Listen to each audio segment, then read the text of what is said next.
Hey kids, welcome back to another episode of Old Man Plays CFL Weekly Fantasy. Been a hectic week on the old home front here. Anyone that follows me on the social medias or who saw this week's episode of the flagship show, the CFL Outsiders, will know I'm out here in BC and that there bald range / Summerland wildfire that's ripping apart the southern part of the Okanagan and it's been all over the Canadian and international news. It's about 10 kilometers that way. So, yeah, it's been a little bit, I don't know, but stressful, but keeping us on our toes. We were put on alert last Friday when the fires started. We haven't gone to an evacuation order yet, and frankly, they're doing a fantastic job of cleaning up the fire. It still says it's out of control, but that's basically to the west where there's nothing but forest. And they've stopped it to the lake stopped it to the east, and the firefighters have stopped it to the south and north. So great job on them. We're hoping the orders will be rescinded by maybe this weekend. And thank you to everyone who's reached out with well wishes and support for us. Very much appreciate that. But that's not what we're here to talk about right now. We're here to talk about football, fantasy football to be precise. And what am I going to do this week? But first, I should do a quick recap of last week, and it wasn't great. I had a total of 112 points, so didn't win me anything. I was up against all kinds of clay from, I believe, the Argos Fancast, and what did he have here? 127.8, so a good thumping. I took VA as my quarterback. I thought he'd play well against the Argo defense. I was wrong. I also took McAllister, who got no points. So, yeah, I had a few players that performed for me, but Philpott was good. Horvath was okay, but not great. So anyway, that now has me at 5-5. I don't know where I'm sitting in the standings because the league hasn't updated them in the last couple of weeks. But I'll just keep muddling along, and at the end of the season, I'll find out if I'm in the playoffs or not. So this week, what are we going to do? Well, run through the depth charts, what I can. For some reason, the BC Lions depth charts will not show up on my browsers as anything I can get. They're grayed out. I don't know what it is, whether it's something with all of my systems or whatever. But the rest of them, not a lot of major surprises out there. I will mention Brady Oliveira for Winnipeg is on the depth chart, but listed as questionable on the injury report, and I've seen reporting from 3 Down Nation that he's a game time decision. As far as other teams go, Ottawa's got some of their defensive players back, and then they've shuffled everything there, so who knows what you've got. Saskatchewan, Conley's listed as questionable, so I don't know if you want to take him. Micaiah Polk for Toronto is listed as out, so you probably want to avoid going there at all.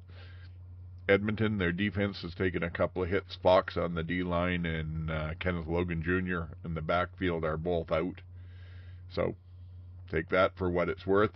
And on the O-line for Saskatchewan, both Fry and Johnson are out, so they'll be starting their rookie. I think it's Anderson again, I assume, although I haven't seen that yet. Anyway, with all that said, I took a look at where I was at with everything. What was I going to do? Like I said, it was a bad week last week, but Cody going up against Toronto might do fairly well, but I'm more thinking that they're going to run a lot. So I'm going to stay away from Cody at quarterback and stay away from Mac.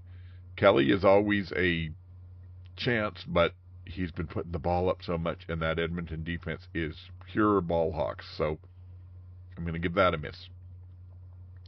BC, until Nathan shows that the rust is off, I would not take him after last week's performance. And VA, we don't know. It could have just been a bad game on a short week in Toronto. But he didn't look good. And historically, he sometimes, when one game goes bad, it turns into a bit of a slump. So I'm tempted, but I think I'm going to stay away from there. I was actually somewhat tempted to take Jake Mayer. I mean, he does reasonably well. He gets some reasonable passing yards. He gets a few touchdowns. and he's cheaper. But I just couldn't bring myself to do that yet. Maybe next week. Maybe next week. Zach, I have no faith in. So, not going that way. So that really leaves us down to, basically with Alexander out, there's only one person that I'm thinking about at all, and that's Trevor from Saskatchewan. Yes, that Hamilton defense is good, but their offense isn't going to be able to stay on the field. Yes, Saskatchewan is down a couple of receivers, but they looked not bad last week, and I think they'll wear out that defense, and Trevor will do fairly well. So that's my guess anyway. So he's my captain. As far as defenses went, like I said, the Ballhawks in Edmonton against Kelly could be a lot of points for a defense there. So I'm going that way. I do think Rankin will run better against that Toronto front than he has the last while. He's been up against some very tough rushing fronts, and it's hurt him. But I think this is a bounce back week. And frankly, until Horvath gets slowed down somehow, he's a great pick. He's still only, well, he's gotten more expensive. He's 8.2 now, but he's getting a lot of the carries for BC. He gets the short yardage touchdown, so I think that's a given. When I took Harris for Saskatchewan, I wanted to team him up with someone, and it looks like Johnson will get the bulk of the workload. I'm sure Hamilton will do everything they can to take him out of the game plan, but I still think you'll see a lot from him. So I've gone that way. Then I was looking for cheap receivers, and I found Jeté, I believe it's Dylan Jeté, the rookie for Saskatchewan Roughriders, is $0. He's a free player. And he caught 2 passes and a touchdown last week. So $0, hard not to take it. I went that way. And then Trayvon Jones for Calgary. He's a little more expensive, but he was the best I could pick up with the money that I had left. It left me with $2.3K. I mean, and again, looking through it, who else could I have looked at? Who else might you want to consider? Well, with the Montreal receivers out of there, it really limits stuff. But of course, Max there out of Edmonton, he's been doing very well. I thought about taking Eberhardt out of Ottawa.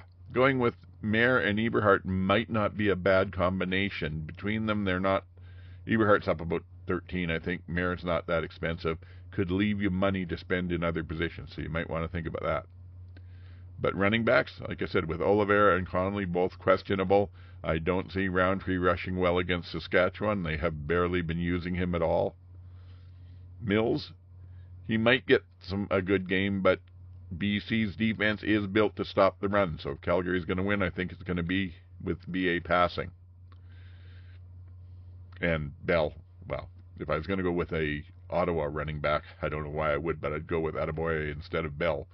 So anyway, those are my thoughts there. That pretty much covers it. I guess that's kind of my rambling way to say once again, I'm just not sure. I'm up against Sheldon Jones from the 2 and Out podcast, and he's been doing very well all season, so it's probably going to take a good score to beat him. It'll come down in the end, I think, to how Trevor does against Hamilton. However, just to recap for you, defense is Edmonton Elks. Quarterback and captain is Trevor Harris of Saskatchewan. My running backs are Rankin out of Edmonton and Horvath out of BC. My wide receivers are Keyshawn Johnson and Dylan Jeté out of Saskatchewan. And my flex is Trayvon Jones out of Calgary. Hopefully he gets a couple of those long touchdowns he's good for. Hope this helps you. Hope you have a great weekend of fantasy, pick'em, all that. Hope the games are good. It doesn't look like a prime weekend, but who knows with the CFL chaos. So there it is. If this is doing you any good, please subscribe. Please check out our flagship show, the CFL Outsiders. Drops on Wednesdays. Leave a comment on either of them. All that stuff, I don't know. I'm just babbling now. That's it for this week. Old Man, signing off.